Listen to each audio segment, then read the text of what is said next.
STAV, Stéphane Prince pour une nouvelle séquence là de géographie. Donc on va travailler un petit peu sur l'étude de cas que je vous ai donnée en classe avec les documents, les trois documents et la carte à compléter. Je vais vous présenter un petit peu les enjeux des différents documents. Je vous enverrai ensuite une fiche de synthèse avec des trous qu'il faudra compléter. Je vous conseille, avant d'aller plus loin, de l'imprimer. Enfin, je vais vous l'envoyer en deux formats, PDF et Word. Donc, vous ferez comme vous voulez. Soit vous l'imprimez, vous complétez, soit vous prenez le fichier Word et vous le complétez sur ordinateur. Et donc, voilà, au fur et à mesure de mes explications, vous pourrez compléter ce document. Donc, il va falloir être un petit peu attentif. J'espère que vous le serez d'ailleurs un peu plus chez vous que vous ne l'êtes actuellement en classe, parce que c'est vrai que votre attitude, elle est quand même un petit peu décevante en ce moment. Je vous rappelle que même si on se voit une fois sur deux, hein, une semaine sur deux, et que on va plus se voir beaucoup avant les vacances, on n'est pas encore en vacances, hein. Notamment là, la géographie, ce chapitre-là, c'est un chapitre, si jamais il y a toujours les épreuves certificatives, c'est sur la géographie que ça va tomber. Donc ce qu'on fait là, ça compte pour votre examen. Donc ça serait pas mal que vous y mettiez un peu plus du vote que vous le faites actuellement. Je compte sur vous, hein, parce que franchement, la semaine dernière, vous étiez vraiment un peu agaçant. Donc je compte sur vous, sur votre travail, sur votre motivation, et puis donc de bien compléter cette fiche, sachant que il y a une carte aussi à compléter, hein, que vous avez dans votre ensemble documentaire et que ça va être votre job là, hein. Ça va être à vous d'essayer de la compléter du mieux que vous pouvez et j'en ramasserai quelques-unes quand on se reverra dans une dizaine de jours. Donc je prendrai au hasard, donc ne l'oubliez pas parce que faudra pas commencer à me dire ah bah oui mais elle est dans mon sac à tel endroit, ou, ah bah oui mais mais bah non elle sera là, on se voit le mercredi je pense, hein, c'est ça, je vois les deux classes le mercredi. Le mercredi, je ramasserai des cartes et vous avez plutôt intérêt à les avoir parce que si vous ne les avez pas, ça sera forcément un zéro du coup, hein. Donc voilà, à vos crayons de couleur. Et puis pour l'instant, débouchez bien vos oreilles et puis on va essayer de parler un petit peu de cet exemple d'Airbus et d'aérospatial. Alors, ici, l'objectif, c'est d'étudier un cas concret de ce qu'on va voir ensuite de manière plus générale dans le cours. Souvenez-vous, on a parlé la semaine dernière d'entreprises comme Bridgestone, comme Whirlpool, etc., qui sont donc des grandes entreprises multinationales, hein, ce qu'on appelle des firmes multinationales, qui mettent des usines un peu partout dans le monde en fonction de leurs intérêts et qui sont tout à fait capables de fermer comme ça quasiment du jour au lendemain. Si implanter cette usine dans un autre pays est plus intéressant. Là, on va voir qu'on est dans le cadre ici un petit peu de firmes multinationales françaises, mais qui, vous allez voir, travaillent à plusieurs échelles, où on peut aller, vous voyez, du très local, où on va parler de Toulouse ici, à quelque chose d'un peu plus régional, qu'on va voir ici, et puis on verra sur les pages suivantes qu'on parle même aussi de dimension européenne, voire même sur la troisième page de dimension mondiale. Donc, s'il y avait un travail de synthèse à faire, si on vous demande de faire un espèce de paragraphe argumenté qui montre un peu les enjeux d'une firme multinationale qui travaille en réseau, il faut faire une petite introduction, un développement et puis une petite conclusion. Euh, Qu'est-ce que je voulais vous dire encore là-dessus? Oui, alors on est quand même sur, ici vous voyez, de la haute technologie, hein, on parle d'avions et de fusées, hein. Donc on n'est pas tout à fait comme sur Goodyear ou sur Bridgestone ou sur Whirlpool, hein, comme on en avait discuté cette semaine. On est là sur des métiers quand même plutôt de haute technologie, notamment dans le domaine de la conception. De la fabrication peut-être un peu moins, mais n'empêche que quand on fabrique des pièces pour une fusée ou pour des avions, ça demande quand même une technicité importante Et c'est pas fabriquer des stylos Bic, hein. C'est pas ou un t-shirt en coton. Donc forcément, on est dans quelque chose qui relève de la haute technologie, donc d'un savoir-faire, donc d'une connaissance maîtrisée. C'est pour ça qu'on va voir qu'on est dans un exemple un peu particulier parce que on ne peut pas trop délocaliser dans des pays en voie de développement, comme beaucoup de firmes multinationales font, parce que voilà, on ne peut pas là faire de la sous-traitance sur dans des usines où les produits vont être fabriqués par des enfants de 6 ou 7 ans dans des hangars faméliques où ils font voilà, un truc très simple, très mal payé. Là, on ne peut pas se permettre de faire ce genre de choses avec des avions qui transportent des milliers de gens tous les jours et des fusées qui coûtent des fortunes pour envoyer des satellites dans l'espace. Alors, c'est pour ça qu'on parle de pôle de compétitivité, hein. Donc je vous lis le document que vous pouvez suivre avec moi en même temps. Donc le pôle de compétitivité mondiale Aerospace Valley associe les nouvelles régions Aquitaine, ici, et Occitanie, ici, constituant ainsi le premier bassin d'emploi européen dans le domaine de l'aéronautique, de l'espace et des systèmes embarqués. À un moment donné, je crois, je ne sais plus où c'est marqué, mais c'est peut-être dans la page suivante, on a, oui, ça doit être après, bah non, oui, ici vous l'avez, hein, en 2016, non, on l'a pas. Alors, je crois que c'est un peu dans la deuxième page peut-être, ou à moins que ça soit ici, bah c'est ici, je suis bête. Voilà, il n'y a que moi qui ai le droit de le dire, pas vous. Vous voyez, presque 150 000 emplois, hein, 150 000 personnes travaillent pour ce pôle de compétitivité. Donc le pôle de compétitivité, voilà, on rassemble dans des mêmes endroits des choses vraiment performantes, hein, qui sont compétitives dans le monde. Airbus, c'est vraiment une entreprise qui est compétitive, une des plus importantes dans le monde, tout au moins dans le domaine de l'aviation et de l'aérospatiale.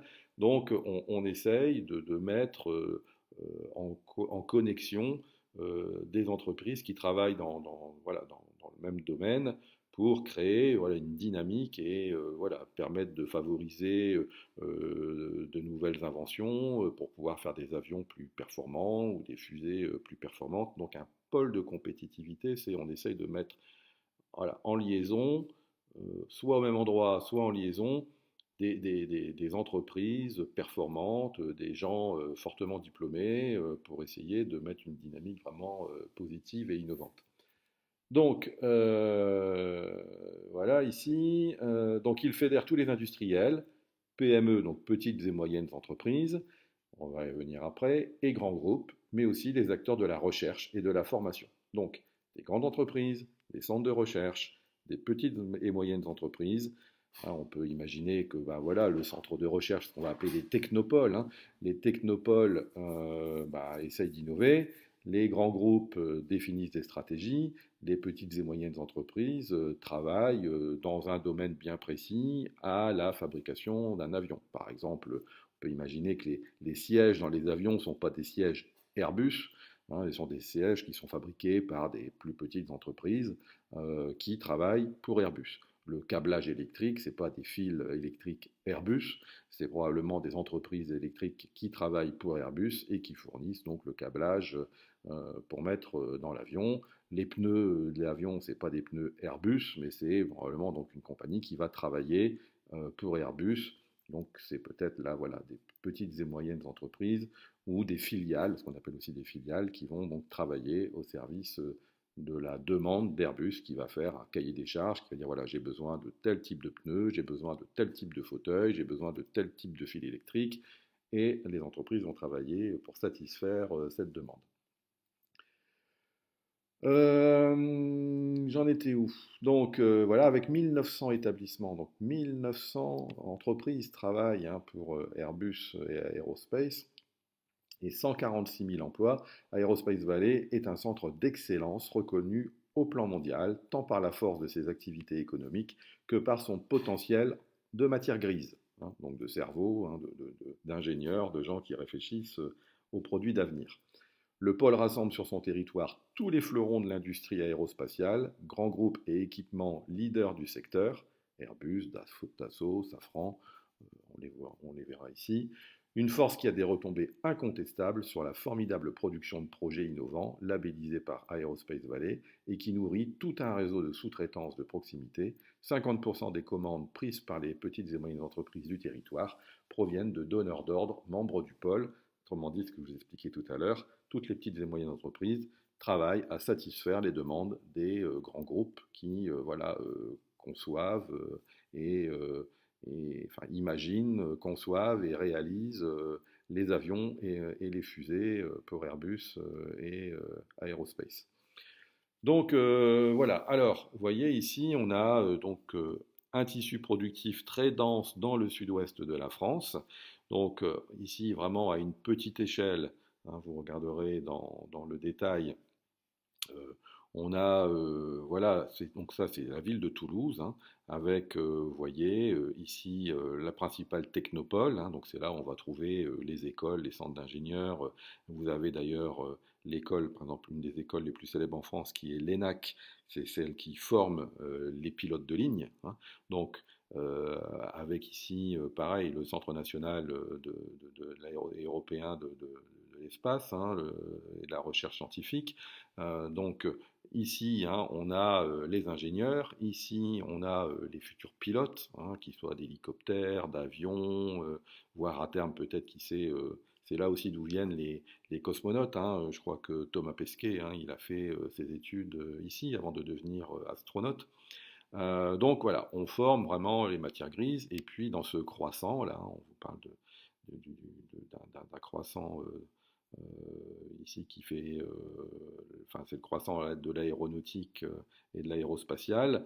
Vous avez ici un autre pôle avec toutes les entreprises qui gravitent autour d'Airbus et de l'aérospatiale et qui travaillent à fabriquer des hélicoptères, des avions, on va dire plus petits, hein, des avions de tourisme, des jets, mais aussi après, ben voilà, les grands Airbus qui sillonnent le ciel du monde entier. Vous avez aussi, vous voyez, toutes les lignes qui soient rouges ou vertes, les lignes de communication, hein, qui montrent bien que voilà, ces deux ensembles sont très bien reliés, hein, les unes aux autres, et notamment après sur les sièges sociaux, hein, de ces grandes entreprises qui sont plus au centre, bien sûr, de la ville. Donc voilà, on a ici, hein, toute une partie, vous voyez, de l'ouest, du sud et presque de l'est ici, de tout un espace qui est concerné par cette activité aérienne et aérospatiale.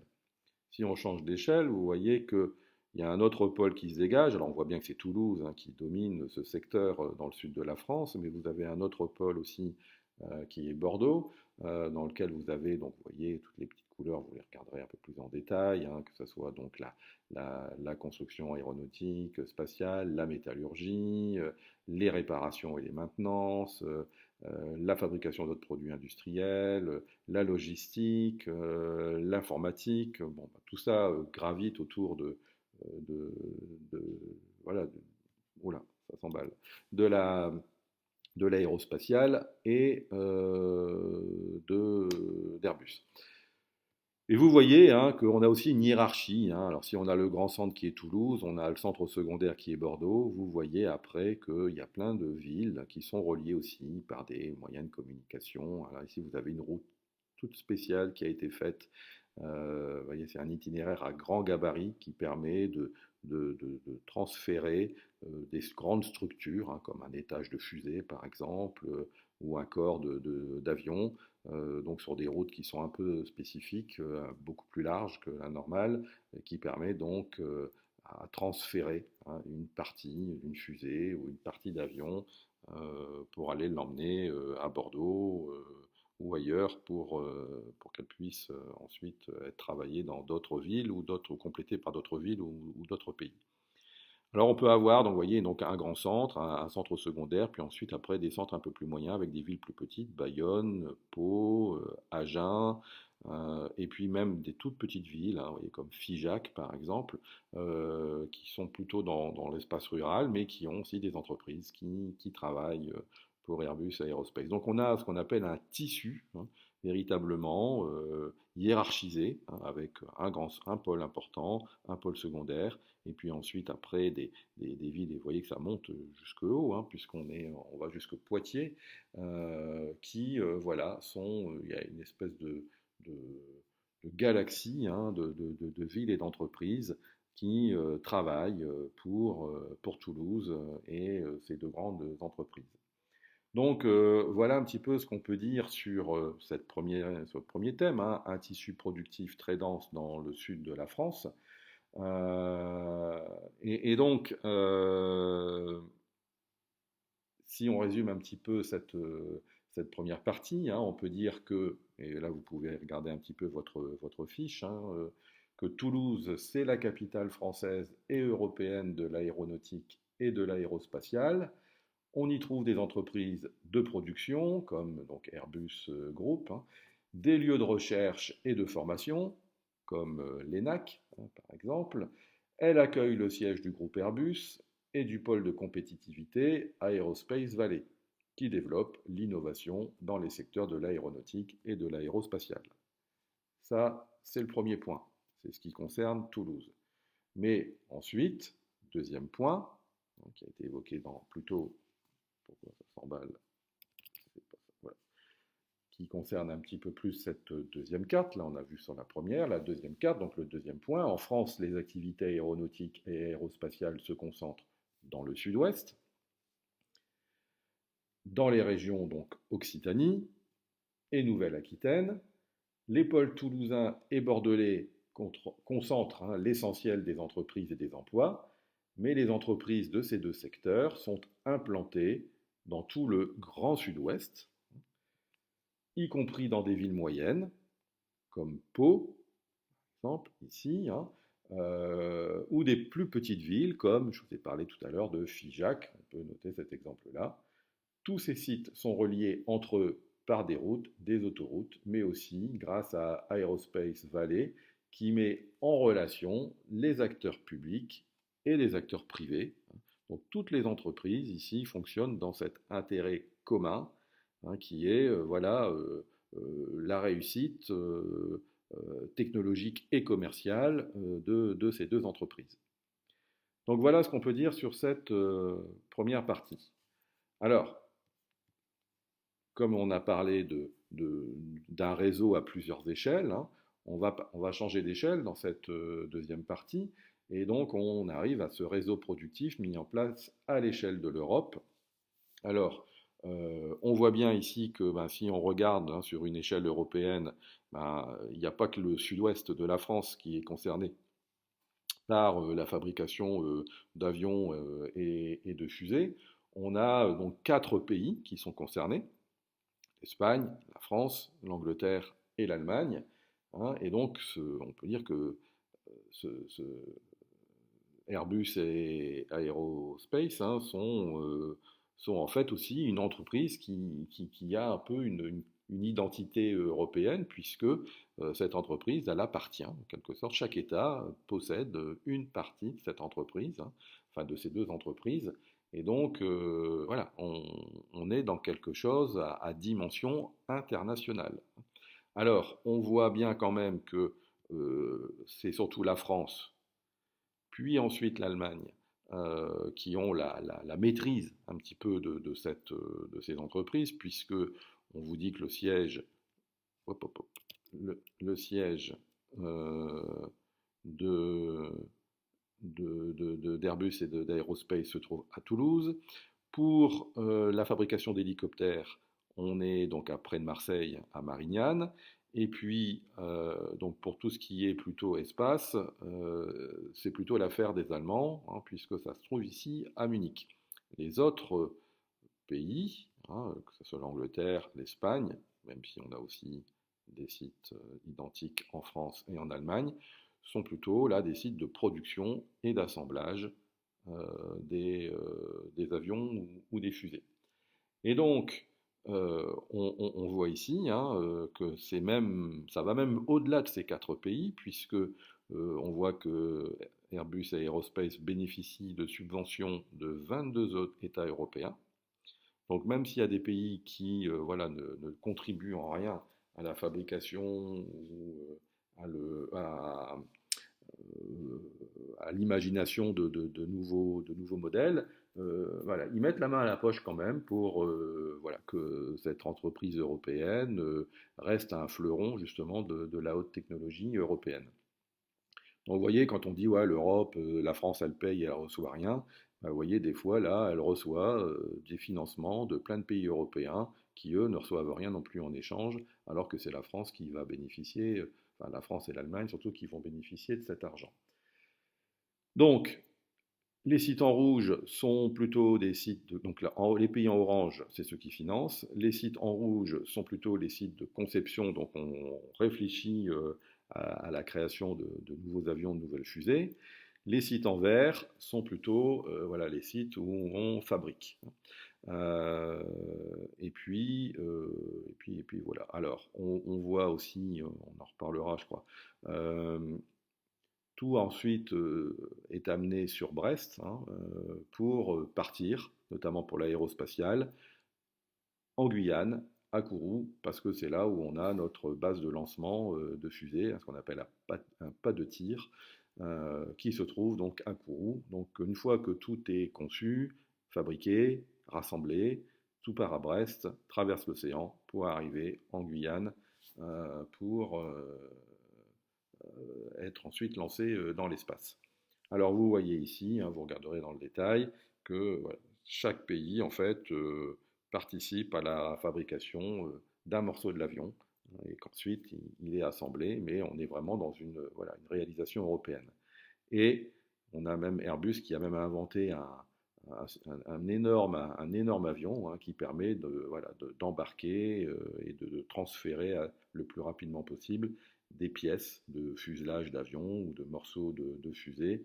Parce que voilà, c'est un énorme tube en fait, hein, où on peut, donc un énorme garage en quelque sorte, un garage volant, où on peut mettre des pièces très très grandes pour le transport.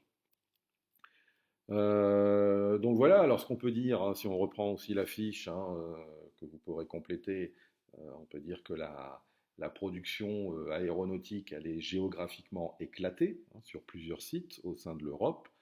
Airbus dispose de sites de production, de sites d'assemblage dans 4 pays européens, donc l'Allemagne, l'Espagne, la France, le Royaume-Uni. Et le capital de ce groupe est détenu par ces 4 États. Hein. Donc on a 4 pays qui voilà, on gère en fait l'argent qui lui arrive pour faire fonctionner Airbus et Aérospatiale. Il en est de même donc du coup pour le secteur aérospatial, même si le site donc d'Ariane Group est basé à Paris, 22 États européens participent à son financement, 2 États prennent part à la conception, l'Allemagne et la France, 3 États à la fabrication, l'Allemagne, la Belgique et la France, et un État au conditionnement de la fusée hein, à son lancement, euh, la France. Donc.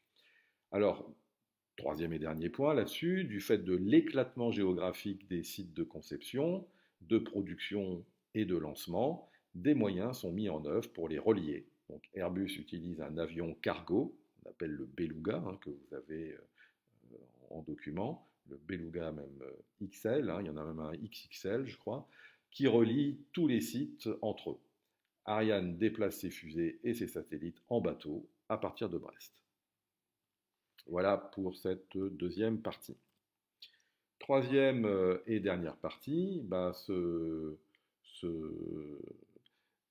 ces deux groupes-là, Airbus et Aérospatiale, qui sont donc essentiellement implantés sur Toulouse et qui ont donc essaimé un peu leurs usines dans le sud-ouest et ensuite voilà, travaillent en collaboration avec d'autres pays européens, bah, ont aussi une stratégie mondiale, hein, donc un réseau productif à la conquête du marché mondial. Donc vous avez ici un, une carte qui vous montre les principaux sites d'assemblage des avions Airbus dans le monde, avec le nombre de ventes d'avions. Vous avez ici voilà, bah, un état des lieux, par exemple, en 2017, du nombre d'avions commandés, du nombre d'avions vendus et donc des recettes obtenues par deux grandes entreprises de fabrication d'avions, les deux plus grandes, donc Airbus et Boeing. Et puis ici, une photo du pas de tir de la fusée Ariane à Kourou, et puis un autre pas de tir aux États-Unis d'une autre fusée qui est SpaceX. Donc, vous pouvez voir que la France, elle a aussi délocalisé certains sites de production aux États-Unis, mais aussi en Asie. Alors en Inde, on ne le voit pas trop ici, mais c'est quand même clairement affiché, enfin ça se passe aussi en Inde, mais aussi en Chine. Vous voyez, donc en Chine, on fabrique, on participe à la fabrication de certains Airbus, la 319, la 320. Il en est de même ici pour certains Airbus en Amérique. Alors, c'est quoi les objectifs? On s'implante directement sur le territoire de son principal concurrent, hein, pour essayer de, voilà, d'être au plus près des éventuels acheteurs et d'essayer de gagner quelques contrats, en piquer quelques-uns tout au moins à Boeing. Et puis on est dans un pays quand même aussi où il y a de la main-d'œuvre qualifiée, du savoir-faire, donc voilà, on peut utiliser cette main-d'œuvre. Ensuite, on est ici, Inde, Chine, dans des pays qui sont en plein boom, en plein essor économique, qui ont besoin aussi d'avions pour transporter une population qui est gigantesque, hein. On est à 1,5 milliard d'habitants en Chine, on est à plus d'1 milliard en Inde aussi maintenant. Donc il y a un potentiel très économique très intéressant, notamment pour le déplacement de population. Et donc, voilà, on a un petit peu aussi délocalisé des usines. Ça fait partie un peu des deals, hein, donc des accords qu'on a signés avec ces pays-là, où la Chine, qui n'est pas en capacité technologique, ou l'Inde, pareil, hein, qui n'est pas en capacité technologique de fabriquer des avions, veulent bien acheter des avions Airbus, mais dans la mesure où ils sont fabriqués en Chine et fabriqués en Inde. Alors, ce qui montre bien, vous voyez, cette différence, hein, dans le type de travail qu'on peut demander dans une firme multinationale. Il y a le savoir-faire, il y a la conception, il y a la réflexion qui se fait plutôt dans les pays riches et développés. Et puis il y a la fabrication qui peut éventuellement se faire dans des pays moins riches et moins développés. Ça permet aussi, il ne faut pas se leurrer, hein, mais l'Airbus le fait en connaissance de cause, donc ce qui peut éventuellement poser problème pour l'avenir, c'est que une fois que la Chine elle fabrique des avions, elle voit un peu comment ils sont fabriqués, hein. On leur donne un mode d'emploi, il y a des ingénieurs français, etc., qui viennent encadrer au départ et expliquer comment on assemble et on construit ces avions. Mais à un moment donné, la Chine et l'Inde auront compris comment on fait, hein. Donc il suffira de refaire les mêmes pièces qui feront sûrement moins cher et qui pourraient donc faire du coup des avions aussi et qui seraient, on va dire, financièrement plus intéressants parce que fait avec des coûts de production beaucoup moins élevés.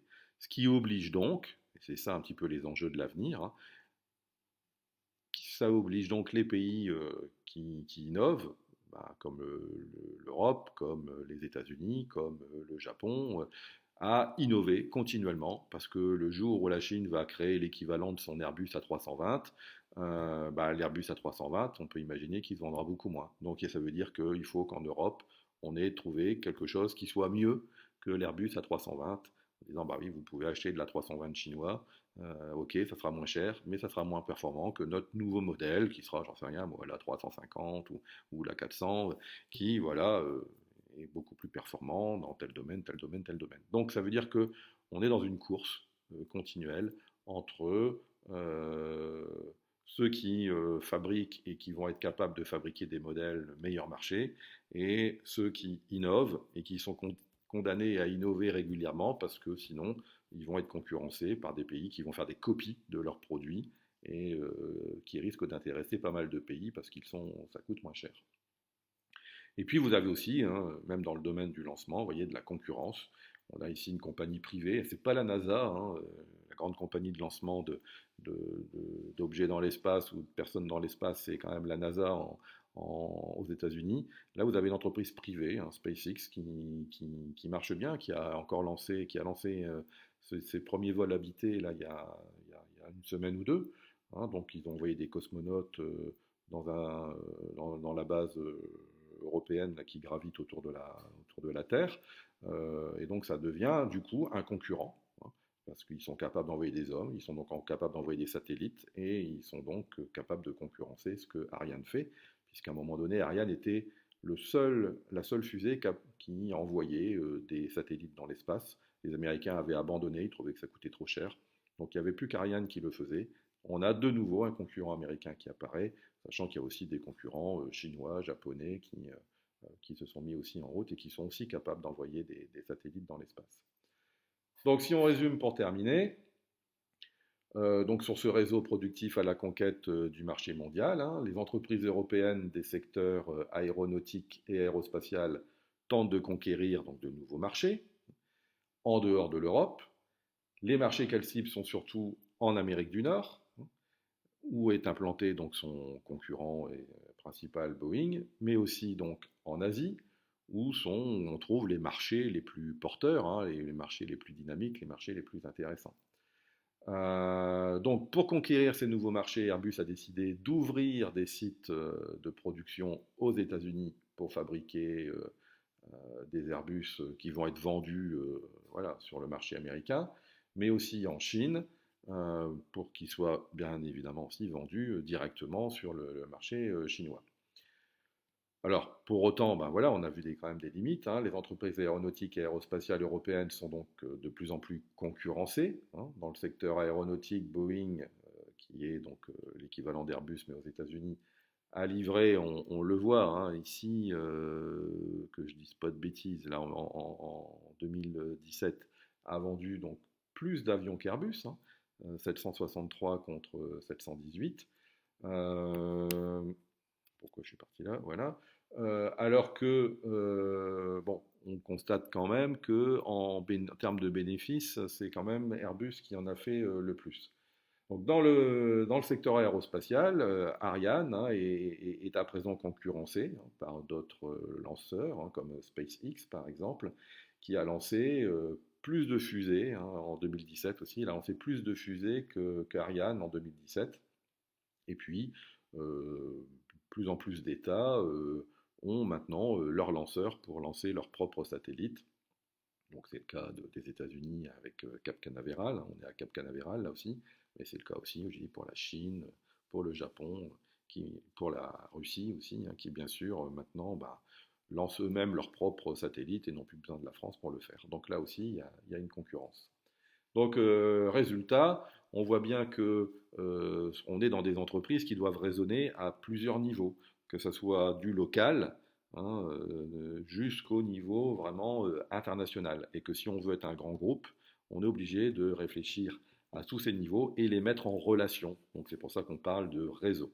Donc voilà, avec cet exemple-là, j'espère que vous avez vu que voilà, chaque niveau avait son importance, qu'il y a un véritable maillon hein, d'une chaîne d'entreprises de haute technologie et qui n'existe que par voilà, la performance des résultats euh, qui, que Airbus et Aérospatiale sont condamnés à avoir régulièrement, sous peine de devoir, bah, du coup, si les avions se vendent moins, de devoir ensuite licencier. Alors ils licencieront peut-être un peu en Chine, peut-être aux États-Unis, peut-être un peu en Allemagne, mais aussi forcément en France. Donc toutes les petites entreprises qui gravitent autour bah, sont complètement dépendantes de la bonne santé financière, donc des ventes et de la capacité à séduire avec des nouveaux modèles, parce que sinon, voilà, il y a des entreprises qui vont se retrouver en danger. Donc voilà comment on raisonne de l'échelle la plus locale à l'échelle la plus grande, qui est l'échelle internationale. Donc, bah, avec tout ce que je vous ai dit, vous allez pouvoir compléter le petit résumé qui concerne cette analyse de cas. Et puis, bah, vous allez sur la carte hein, que je vous ai donnée ensuite, essayer donc de compléter, bah, de mettre une légende à côté des petits figurés qu'on a mis ici, ou alors de trouver, mettre un figuré à côté donc d'une notion qu'on veut mettre sur la carte. Donc à vous de jouer, soignez bien les choses, et puis voilà, j'en ramasserai quelques-unes la semaine prochaine. Donc ça sera tout pour aujourd'hui. Je verrai si Je vous fais quelque chose d'autre encore. Quoi qu'il en soit, je vous recontacterai dans le courant de la semaine pour essayer de faire un petit point vite fait avec vous, soit jeudi, soit vendredi. Voilà, je vous souhaite une bonne journée et à très bientôt.